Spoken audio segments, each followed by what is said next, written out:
फिर हमारा एमसी कहता है, शिव परिवार के फोर्थ यंग मास्टर के रूप में भर्ती होने के बाद मैंने फायर फिनिक्स को बनाया था और उनके हर एक सदस्य को मैंने ही चुना था। पिछले कुछ सालों में फायर फिनिक्स ने अपना इस दुनिया में काफी नाम बना लिया है और इससे काफी लोग डरते हैं। फिर फायर फिनिक्स की लीडर कहती है, अरे यंग मास्टर, आपसे मिले हुए काफी दिन हो गए।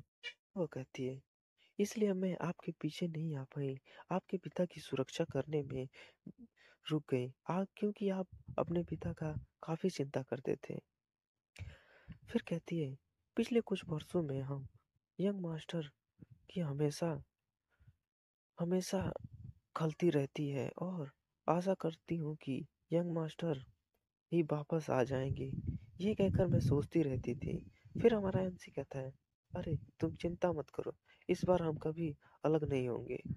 हमारा एमसी इतना बोलता है तो हमारा एमसी देख के कहती है, हाँ ठीक है यंग मास्टर। फिर वो अपना सामान उसे देते हुए कहती है, जो टेक्नोलॉजी इस शहर में जितनी है और जितनी कंपनी है शुभ मास्टर के नाम पे हो गई है और इसको संभालने का कार्यभार इन्हें संभालने को दे दिया गया है। फिर हमारा एमसी वो पेपर देखते हुए कहता है, मैं समझ गया, तुमने काफी कड़ी मेहनत की है। फिर मुझे इसका इस उद्योग को बनाने के लिए जगह ढूंढने का आदेश तुम्हें देना चाहिए। तो वो कहती हैं, ठीक है सर, हम ये सब जगह ढूंढ देंगे। फिर सीन शिफ्ट होता है, हमें हमारे एमसी की बीबी को दिखाया जाता है और मिस्टर सू को। उसकी बीबी कहती है, माँ आपने हमारे लिए कपड़े क्यों पैक कर रही हो? फिर चैन एंटिंग की माँ कहती है, चैन आज वाकई बहुत सर्दी हो रही है। चैन एंटिंग और मुझे अपना सामान पैक करके यहाँ से निकलना होगा। यूटिंग मुझे बताओ कि तुमने उस आदमी रेड हेयर के साथ क्या खिलवाड़ किया। वह आदमी हमारे शहर के पश्चिमी एक प्रसिद्ध गैंगस्टर है। उसको उसका भड़काने की हिम्मत कौन कर सकता है? और काफी डरे हुए आवाज में कहती है, यूटिंग से गुस्से से कहते, चलो जल्दी करो, जल्दी से तुम अपना सामान ढूंढ लो और चलो यहाँ से सामान समेट के इस घर को छोड़ के हम निकलते हैं। फिर चैन एंटिंग कहती है, माँ ये हमारी गलती नहीं थी, उन्होंने अपना वादा पूरा नहीं किया था। चैन एंटिंग कहती है, चलो मैं माँ पुलिस को बुला देती हूँ। फिर उसकी माँ कहती है, मत करो, तुम मूर्ख लड़की जैसी मत करो हरकत, तुम पुलिस को मत बुलाना, हम इस आदमी को नाराज नहीं कर सकते हैं। अगर वह पुलिस को बुलाए तो हमें बहुत दिक्कत से गुजरना होगा। क्या तुम अभी भी जानती नहीं, वो अभी भी जिम जाता है? थोड़ा डरते हुए कहती है, लेकिन अगर हम पुलिस को नहीं बुलाएंगे तो वो हमें ये लोग हमेशा परेशान करते रहेंगे और हमारे परिवार को वो छोड़ेंगे भी नहीं। सन यूनटिंग, आंटी सही कह रही है, तुम पुलिस को मत बुलाओ, ये हमारे लिए काफी बुरा होगा।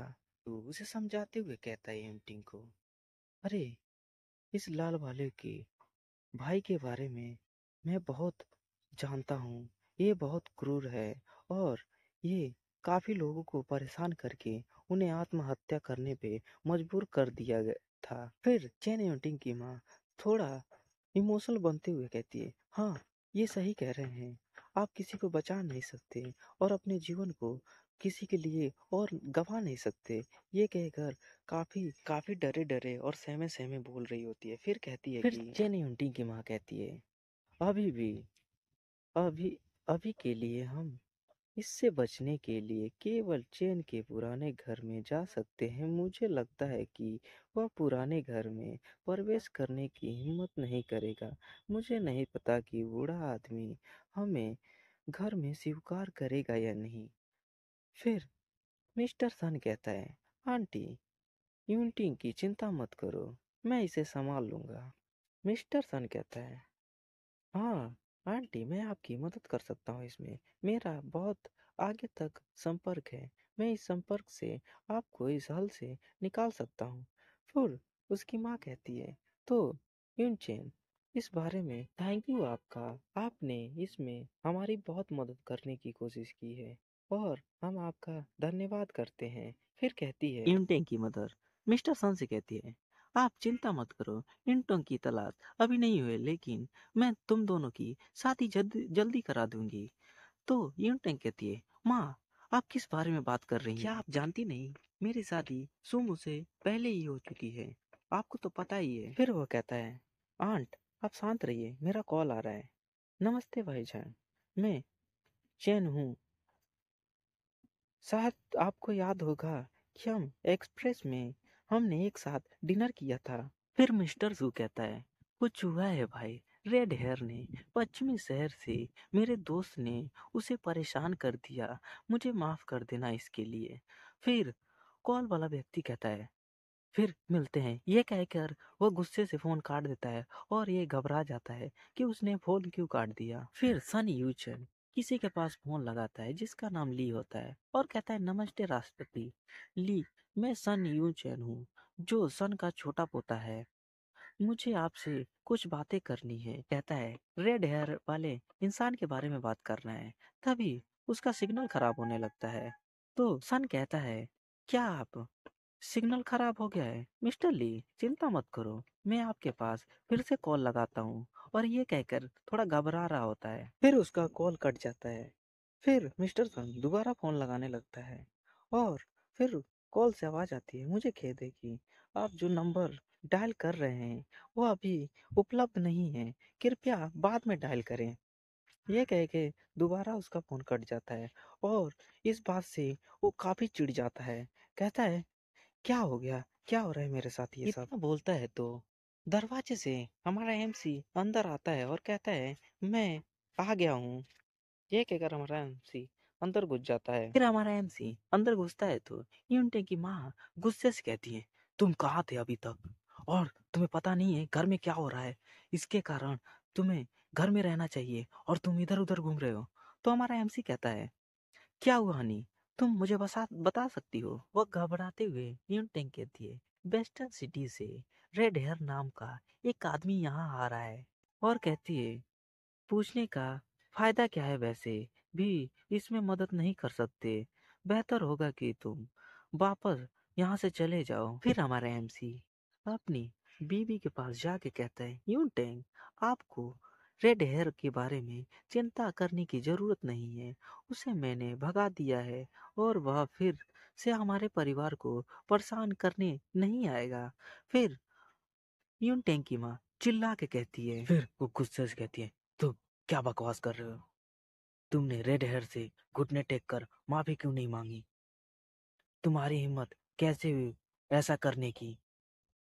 और हमारे एमसी पर काफी गुस्सा हो रही होती है। एमसी बड़े प्यार से कहता है, उन्हें घुटने टेका कर अपनी गलती से माफी भी मंगवाया और मेरी पत्नी की कंपनी के कार्यालय के सामने उसे घुटने पर लाके उनसे दंडवत भी करवाया। फिर यूनटेंग की माँ गुस्से से कहती है, मेरी बात सुनो यूनटेंग, सुमो कुछ नहीं कर सकता और झूठ बोलना भी सीख लिया, अब तलाक क्यों नहीं ले लेती, नए साल तक के लिए रख लेते, इसके बाद आप दोनों अपने तलाक के कागज ले लीजिएगा। फिर कहती है, जियाओली क्या बात है? फिर उसके नंबर पे कॉल आता है। फिर कॉल वाला व्यक्ति कहता है, रेड हेयर ने माफी मांग ली है और आपको कंपनी में वापस आने को कहा है। कॉल की बातें सुनकर वो काफी खुश हो जाती है। फिर अपनी मॉम के साथ जाके कहती है कि, और खुश होकर कहती है, माँ ये अजीब बात है, लेकिन जियोली ने कहा है कि कंपनी अब ठीक है और रेड हेयर ने अपने लोगों को वापस ले लिया है। वहाँ कंपनी के लिए बहुत सारी और नई नई चीजें ले आया है और स्वाभाविक रूप से हमारे लिए वो काम भी कर रहा है। यूनटिंग की माँ हमारे एमसी को देखती है और हमारा एमसी उसे देखता है लेकिन कुछ कहता नहीं। तो हमारे एमसी की वाइफू सोचती है, क्या वास्तव में सुमो था कि और जिसने रेड एयर को भगाया? फिर मिस्टर सन हमारे एमसी पर काफी गुस्सा हो रहा होता है और अपने मन में सोचता है कि, फिर गुस्से से दांत पीसते हुए कहता है, लानत है, मैंने दर्जनों लोगों से पूछने की कोशिश की लेकिन किसी ने मेरी मदद करने की हिम्मत नहीं की, ऐसा लगता है कि रेड हेयर वाकई ऐसा व्यक्ति है जिसे अपमानित नहीं किया जा सकता। और फिर अपने मन में सोच के कहता है, मैं किसी भी तरह से इसमें शामिल नहीं होना चाहता। मुझे इस बार निकलने का कोई कारण सोचना होगा। फिर हमारे एमसी के सामने कहता है यूनटोंग, मैंने कुछ मदद मांगने की कोशिश की, लेकिन उन्होंने मना कर दिया। ऐसा लगता है कि वो रेड हेयर से वास्तव में नहीं नहीं बात कर सकते। वो काफी डर रहे हैं। फिर यूनटेंग उसके सामने जाकर कहती है, मिस्टर सन, आप सबसे अच्छे हैं। मुझे पता है आपने हमारी मदद करने की काफी कोशिश की और हम आप पर भरोसा कर सकते हैं। इस बार आपने हमारे परिवार की बहुत बहुत मदद की है। मुझे उम्मीद नहीं थी कि आप रेड हेयर जैसे शक्तिशाली व्यक्ति को संभाल पाएंगी, लेकिन आप युवा और होनहार भी हैं। और वो सोचता है, मैंने तो ये सब किया नहीं, लेकिन इसका क्रेडिट मैं ही ले लेता हूँ। हमारे एमसी को देख के वो कहती है, लिन जैसा कोई वह वास्तव में बेकार इंसान नहीं है और उसके पास बिल्कुल भी दिमाग नहीं है। यह कहकर हमारे एमसी को काफी चिढ़ा रही होती है और काफी गुस्से में यूनटेंग की माँ कहती है, यूनटेंग, तुम जाके कुछ चाय बना दो। हम मिस्टर सन का उनका धन्यवाद करना चाहते हैं। फिर उसकी माँ कहती है, मैं तुम्हारे लिए खाना बना देती हूँ, आज रात यहीं पर रुक जाना और खाना भी खा लेना। तो फिर मिस्टर सन कहता है, हाँ आंटी, मैं यहीं पर रुक जाऊंगा और भविष्य में जो आपकी मदद करनी होगी तो आप हमसे पूछ सकती हैं। फिर वो अपने मन में सोचता है, ये मैं काफी भाग्यशाली हूँ। ये मामला सुमो द्वारा सुलझाया गया है, लेकिन इसका श्रेय मुझे जा रहा है। ये कहकर काफी खुश हो रहा होता है। हमारे एमसी की तरफ यूनटेंग की माँ देख के कहती है, तुम इतना क्या हैरान हो रहे हो? मेरे पीछे आओ और जितनी सारी सब्जियां हैं तुम इसे उठाओ और तुम मेरे पीछे आओ। मैं तुम्हें जितना देखती हूँ उतना मुझे गुस्सा आता है तुम पे। एमसी मुस्कुराता है और अपने मन में सोचता है, मैं इतना बदल गया हूँ कि तो यह बूढ़ी औरत ने नहीं, यूनटेंग मेरी बात पर यकीन करेगी। मैं इस आदमी को 2 दिन में 2 दिन तक गर्व करने देता हूँ। ये कहकर हमारा एमसी मुस्कुरा रहा होता है। फिर यूनटेंग सोचती है, मैं सचमुच पागल हो गई थी। एक पागल के लिए मैंने सोचा कि सुमो ही है जो इसने ये सब कुछ सही किया है, लेकिन मैं पागल हो गई थी, इसने नहीं किया। ये कहकर हमारे एमसी के ऊपर वो शक कर रही होती है। हमारे एमसी की तरफ यूनटेंग देख के सोचती है, मुझे कुछ सालों में सुमो केवल मुझे घसीट रहा है और ये केवल खाना बनाना जानता है, लेकिन फिर भी उसने परिवार की अच्छी देखभाल की। मुझे एक आदमी की जरूरत है जिस पर मैं भरोसा कर सकूं, और वह निश्चय रूप से वह आदमी नहीं है। ये देखकर हमारे एमसी के ऊपर थोड़ा निराश होती है। फिर वो चारों लोग सारे लोग बैठ के खाने लगते हैं। फिर इन टैंक की मॉम कहती है, अरे तुम शर्माओ मत और खाओ, तुम्हें तो और ज्यादा ज्यादा खाना चाहिए। फिर मिस्टर सन कहता है, धन्यवाद आंटी, मुझे नहीं पता था आपका खाना इतना स्वादिष्ट होगा और मेरे घर का भी खाना ऐसा नहीं होता जैसा आपका है, ये काफी बेहतर है। कहती है, क्या क्या आपने कहा? ये खाना काफी अच्छा है। फिर यूनटेंग कहती है, व्यंजन समूह द्वारा बनाया जाता है और वह आमतौर पे खाना पकवान के लिए जिम्मेदार होते हैं। वो ऐसे कैसे कर सकते हैं आपके साथ? और हमारा एमसी इनकी फालतू बातें सुन रहा होता है, लेकिन कुछ बोलता नहीं, वो अपने खाने में लगा रहता है। और काफी सारे बातें होती हैं, ये इधर उधर की बातें करने लगते हैं। फिर मिस्टर सन कहता है, यूनटेंग लगभग 2 मिलियन रिवॉल्वर फंड हम इस इसे जल्दी से जल्दी आपका उधार देंगे। फिर कहता है, मैंने हाल ही में अपना खुद का कंपनी स्थापित किया है जो सुपरिवार इसे प्रस्तुत किया गया है, इसके कारण हमारा कंपनी काफी तेज चलेगा। कहता है, जब मेरी कंपनी स्थापित हो जाएगी तो मिलियन क्या, मैं 20 मिलियन दे दूंगा। फिर उसकी माँ खुश होके कहती है, क्या, सच में, सच में आप ये सब करेंगे? मुझे तो नहीं पता था कि आपने एक कंपनी खोली है। और काफी खुश हो रही होती है ये कहकर। उसकी माँ कहती है, यूनटेंग, तुमको मिस्टर सन का धन्यवाद करना चाहिए। तो हमारा एमसी टेबल पे हाथ मार के कहता है, मेरी पत्नी को किसी की मदद की जरूरत फिर नहीं है। यूनटेंग की माँ गुस्से से कहती है, सुनो, तुम्हें नहीं पता कि इसने कितनी मदद की है हमारी, और तू कैसी बात कर रहा है? तू क्या एंटेंग की मदद कर सकता था? फिर हमारा एमसी कहता है, हाँ, मैं कर सकता था। फिर मिस्टर सन कहता है, यह सिर्फ 2 लाख नहीं है, ये $2 मिलियन है के बारे में बात कर रहा हूँ मैं। इसे तुम गलत मत समझना। अधिकांश लोग 2 लाख या 2 मिलियन 2 दिन में तो कमा नहीं सकते हैं। उन्हें काफी मेहनत करनी पड़ती है। और तुम्हें क्या पता, तुम तो घर के काम करने वाले एक एक इंसान हो, इसलिए तुम्हें कैसे पता होगा? ये कहकर हमारे एमसी का मजाक उड़ा रहे होते हैं। उसके परिवार के बारे में मत कुछ कहो। पिछले कुछ दिनों से ये बीमार है, हमेशा बकवास करता रहता है। इसे तुम चिंता मत करो, इसे तुम्हें बोलनी नहीं चाहिए। फिर हमारा एमसी कहता है, मेरा काम हो गया और मैं यहाँ से जा रहा हूँ। फिर हमारा एमसी उठ के चला जाता है। फिर यूनटेंग की माँ गुस्से से उठ के कहती है, अरे कमीने, तू कहाँ जा रहा है? यहाँ वापस आ, और तुझे बर्तन नहीं धोना। ये कहकर हमारे एमसी के ऊपर चिल्ला रही होती है। फिर यूनटेंग कहती है, माँ, तुम अब चुप हो जाओ, तुम ये सब बोलना बंद करो। हमारे एमसी को देख के यूनटेंग कहती है अपने मन में, यह आदमी जिसे मैं चाहती थी, लेकिन इतने वर्षों से हमारे साथ था, लेकिन उसने ऐसा आज तक कभी नहीं किया, और मैं उसके लिए काफी बुरा महसूस करती हूँ। तो हमारा एमसी बाहर जाके, फिर हमारा एमसी फोन पे कहता है, मैं सीमो बोल रहा हूँ। तो फायर फिनिक्स की कैप्टन उधर से कहती है, हाँ हैंग मास्टर, मैं आपके लिए क्या कर सकती हूँ? फिर हमारा एमसी कहता है, क्या मिस्टर सन के द्वारा जो मैंने पहले पूछा था, उसके उसका क्या तुमने जानकारी निकाला है? कहती है, हाँ, मैंने उसके बारे में काफी जानकारी प्राप्त कर ली है। शिव परिवार ने हाल ही में उसके अपना व्यवसाय शुरू करने के लिए धन मुहैया करवाया था, और उसने तैयारी का काम भी पूरा कर लिया था।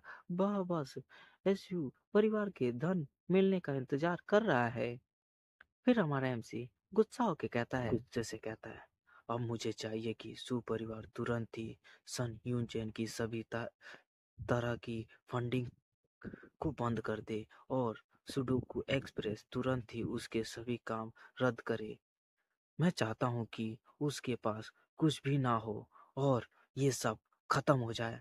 ये कहकर हमारा एमसी उस पे काफी गुस्सा हो रहा होता है। फिर हमारे एमसी की बातें सुनकर फायर फिनिक्स की कैप्टन कहती है, हाँ यंग मास्टर, मैं ये सब कर दूंगी। फिर अपने मन में सोचती है, ये ऐसा क्यों करवाना चाहते हैं? फिर हमारा एमसी काफी गहरी सोच में खोया होता है, और सोचता है, मैं किस जगह जाके और काम को संभालूं।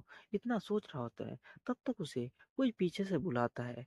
ये हमारा एमसी का कॉलेज फ्रेंड होता है, और हमारे एमसी के बेइज्जती करते हुए कहता है, लगता है तूने मेरी बात मान ली और मेरे कंपनी में जाके अप्लाई करने की सोच रहा है। चल, मैं इसमें तेरा मदद कर देता हूँ। तो हमारा एमसी गुस्से से उसे बोलता है, "ओए, ली होंगचो, तू तुझे पता नहीं तू किससे उलझ रहा है। इसके कारण तू काफी संकट में पड़ सकता है।" तो ली हेंगचंग कहता है, "हैं? मैं क्या संकट में पड़ूंगा? तू सोच अपना, तू क्या कर रहा है अभी?" ली होंगचोंग हमारे एमसी के पास जा कहता है, तू तू मुझ पे कैसे चिल्ला सकता है, और तू कैसे हिम्मत कर सकता है? तू मुझे मारने की कोशिश कर रहा है। और ये कह के हमारे एमसी को गुस्सा दिला रहा होता है, और हमारा एमसी काफी गुस्सा होता है इसकी बातें सुन के। फिर वह हमारे एमसी के ऊपर हंस रहा होता है।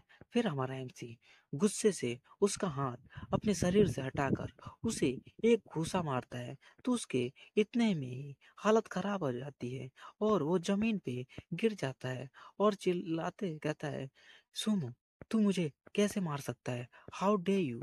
तू अब नहीं बचेगा। ये कहकर हमारे एमसी के ऊपर गुस्सा हो आता है। फिर हमारा एमसी उसे लात घूंसों की बारिश कर देता है और वो चिल्लाने लगता है, मेरी मदद करो, ये इंसान मुझे मार देगा। फिर हमारा एमसी कहता है, हमारा एमसी हाथ अपनी चटकाते हुए कहता है, ये बहुत मजेदार था, मुझे बहुत मजा आया।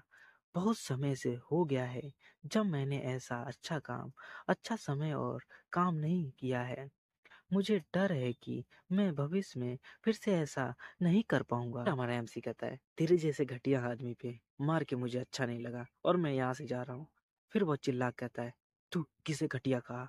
अभी रुक, तू इंतजार कर, तू यहाँ से निकल नहीं सकता। अभी यहाँ के गार्ड आके तुझे मारेंगे और तू बच के जा नहीं पाएगा। ये कहकर हमारे एमसी के ऊपर काफी चिल्ला रहा होता है। फिर हमारा एमसी जब आगे बढ़ रहा होता है तो उसके पास 3-4 गार्ड आके उसे रोक लेते हैं और कहते हैं, तुम यहाँ से अंदर नहीं जा सकते। एमसी उनसे कहता है, मैं ली यूंग की तलाश में हूँ। फिर वह गार्ड चिल्ला कहता है, तुम ऐसे राष्ट्रपति के खुले नाम नहीं लिख सकते, तुम यहाँ से बाहर निकलो। और हमारे एमसी पर काफी गुस्सा हो रहा होता है। हमारा एमसी कहता है, एक बार ली यूंग खान को पता चलेगा कि तू मुझे यहाँ रोका है तो तेरी खैर नहीं, और मेरा स्वागत करने के लिए वो खुद आएंगे।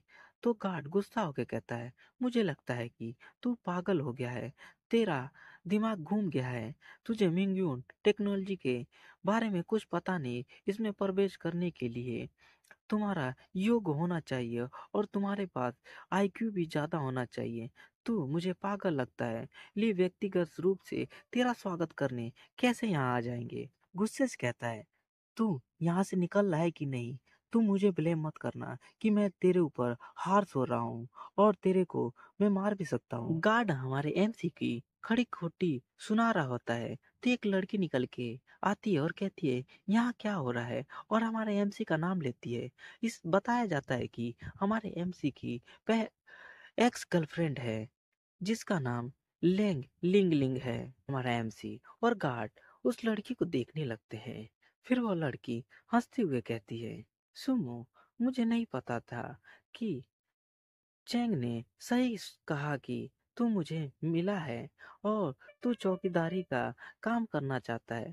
मुझे लगा कि यह मजाक है सिर्फ। अब मुझे नहीं पता कि तू वास्तव में ये काम करने के लिए यहाँ आ गया। फिर वह हमारे एमसी का लिंग लिंग काफी मजाक उड़ाती है। फिर गार्ड गुस्सा होके कहता है, इतना गरीब दिखने वाला लड़का सिर्फ पसानी खड़ा करने के लिए यहाँ आया है। पता चला है कि यह चौकीदारी के लिए यहाँ आया है। मैं सोचा कि यह सचमुच मालिक को जानता है। फिर हमारे एमसी पर गुस्सा होके कहता है, यहाँ से तू जा। लिंग गुस्से से कहती है, सुमो, मुझे नहीं पता तुम इतने बेशरम कैसे हो सकते हो। मुझे बिल्कुल ये पसंद नहीं है, तुम यहाँ से निकल जाओ। ये कहकर हमारे एमसी के ऊपर काफी गुस्सा हो रही होती है। हमारा एमसी काफी कठोर आवाज में कहता है, हे लिंग लिंग, भले मैं यहाँ चौकीदारी करने आया हूँ, इसका तेरे से क्या वास्ता? और तू मेरे से क्या बोलना चाहती है? हाँ? फिर लिंग लिंग कहती है हमारे एमसी से, इसका मुझसे क्या संबंध है? सुन, मेरे सामने नाटक करना बंद कर। और क्या इतना मजेदार था ये? हंसते हुए कहती है, क्या आपको लगता नहीं, मैं जानती नहीं तुम वास्तव में किस उद्देश्य से यहाँ आए हो? फिर हमारा एमसी हंसते हुए कहता है, मेरा उद्देश्य, मुझे बताओ कि मेरा असली उद्देश्य क्या है और मैं यहाँ किस लिए आया हूँ। हमारे एमसी के ऊपर काफी सुनाती है और कहती है कि तू मेरे पीछे आया, इस कंपनी में मैं काम करती हूँ, तू मेरे लिए आया है और तेरे दिल में आज भी मेरे लिए भावनाएं हैं और तू चौकीदारी करने नहीं आया है। फिर हमारा एमसी इसका जवाब देता है कि "हं, तेरे जैसी घटिया लड़की के पीछे मैं कैसे आ सकता हूँ? इसमें तेरा लेना देना कोई नहीं है। मैं किसी काम से यहाँ आया हूँ। फिर वह कहती है, अच्छा, तू मेरे लिए नहीं आया तो क्या करने आया है? मैं जानती हूँ तू मेरे लिए आया है और तू सोच रहा है कि अब मैं है, हैंग चैंग को छोड़ के तेरे पास आ जाऊं। कि क्यों ये सोच रहा है ना? फिर हमारा एमसी जवाब देता है, नहीं, तेरे जैसी घटिया लड़की को मैं पाना नहीं चाहता, जो जो पैसे पे मरती है। ये कह के हमारा एमसी कहता है, तू अब शांत रहे, मेरे से ऐसे मत बोल। फिर वो लिंग लिंग गुस्सा होकर कहती है, तू मेरे से ऐसे कैसे बात कर सकता है? तू जानता नहीं है मैं कौन हूँ? ना बोलती है तो हमारे एमसी को कोई पीछे से गाली दे रहा होता है। फिर वो देख के घबरा जाती है कि हेंगचेंग को क्या हो गया, इसके साथ कैसा हो गया। और हमारा एमसी को हेंगचेंग काफी गाली दे रहा होता है, तू यहाँ से बच के नहीं जा सकता, ऐसा वैसा। तो वो चिल्ला के कहती है, बेबी ये तेरे साथ किसने किया? फिर वो बताता है कि ये सब एमसी का कारनामा है, ये मुझे इतनी बुरी तरीके से मारा है। फिर वह चिल्ला के कहता है, गार्ड इसे पकड़ लो, इसे जाने मत देना। और हमारा एमसी ये देख के उसे कुछ नहीं बोल रहा होता है और उसकी तरफ बड़े ध्यान से देख रहा होता है। फिर वह हिंगचैंग चिल्ला के कहता है, काट जल्दी इसे पकड़ लो, इसे जाने मत देना, इसे खूब मारना। फिर लिंग लैंग हमारे एमसी से कहती है, तू मेरे लिए ऐसा कैसे कर सकता है? तूने हेंगचेंग को कैसे मार सकता है? और हमारे एमसी को ये गाली देने लगती है। फिर हमारे एमसी के पास जाके कहती है, लिंग लिंग गुस्से से कहती है, गार्ड इस कमीने को पकड़ लो और इसे इतना मारो कि गरीब और अमीर में क्या अंतर है इसका मतलब इसे पता नहीं चल जाता। फिर हमारा एमसी हंसते हुए कहती है, ओ ओ लिंग लिंग, तुम वास्तव में अभी तक इतना समझी नहीं कौन गरीब है और कौन अमीर, तुम्हें जल्दी पता चल जाएगा। फिर हमारा एमसी गुस्से से कहता है, मिंगू टेक्नोलॉजी कंपनी के द्वारा मैं तुम्हें यहाँ से निकालता हूँ, तुम इस कंपनी में दोबारा नहीं आ पाओगे। फिर हमारे एमसी के बात सुन के ये दोनों चौंक जाते हैं और हमारे एमसी के ऊपर वो हंसते हुए कहता है, हाँ तू मुझे इस कंपनी से निकाल सकता है, तेरी इतनी औकात नहीं। और हमारे एमसी का काफी मजाक उड़ाता है। फिर लिंगलोंग कहती है, तू पागल हो गया है क्या? क्या नॉनसेंस वाली बातें कर रहा है? तू हमें इस कंपनी से कैसे निकालता है? तू तो गरीब है। तब तक गार्ड लिंगलोंग चिल्ला कहती है, गार्ड इसे जल्दी पकड़ लो, ये कमीना सोच रहा है कि ये कंपनी इसकी है। और ये गार्ड हमारे एमसी का मजाक उड़ा के कहते हैं, चल अब तू यहाँ से निकल, ये सोच रहा है कि ये तेरी बाप की कंपनी है। ये कहकर हमारे एमसी को पकड़ रहा होता है और हमारा एमसी काफी गुस्सा हो जाता है। तब तक पीछे से एक आवाज आती है, स्टॉप, तुम क्या कर रहे हो? तुम्हें नहीं पता ये कौन है? तुम ऐसे इन्हें कैसे पकड़ सकते हो? और सारे लोग उधर देखने लगते हैं कि कौन आ गया। और यह लोग सब चौंक जाते हैं कि इन्हें कौन रोक रहा है।